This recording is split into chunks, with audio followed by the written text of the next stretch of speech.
बहुत समय पहले की बात है। एक बार चित्र भानु नाम का एक शिकारी जंगल में शिकार करने गया। वह निर्धन था और अपने परिवार का पेट भरने के लिए रोजाना पशु पक्षियों का शिकार करता था। उस दिन अनजाने में ही उसने पूरे दिन कुछ नहीं खाया और उपवास रखा। शाम हो गई, लेकिन उसे कोई शिकार नहीं मिला। भूख प्यास से व्याकुल वह एक घने जंगल में चला गया। वहां उसे एक विशाल बेल वृक्ष दिखा। थकान के कारण वह उसी पेड़ पर चढ़ गया और रात गुजारने का निश्चय किया।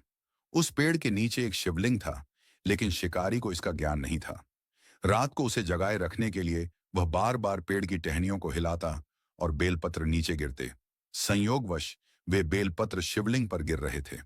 इस प्रकार उसने पूरी रात जागरण किया और अनजाने में ही भगवान शिव की पूजा हो गई। हिरण वहां आया।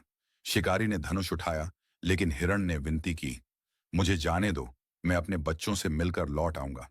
शिकारी को उस पर दया आ गई और उसने उसे छोड़ दिया।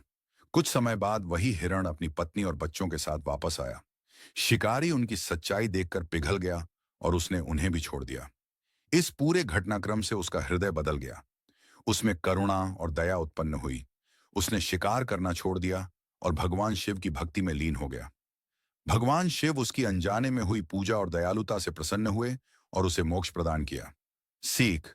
महाशिवरात्रि हमें यह सिखाती है कि भक्ति के लिए केवल विधि विधान ही आवश्यक नहीं, बल्कि सच्ची श्रद्धा और निस्वार्थता भी उतनी ही महत्वपूर्ण है। भगवान शिव अपने भक्तों पर अनंत कृपा बरसाते हैं, चाहे भक्ति अनजाने में ही क्यों न की गई हो। हर हर महादेव। क्या आपको यह कथा पसंद आई?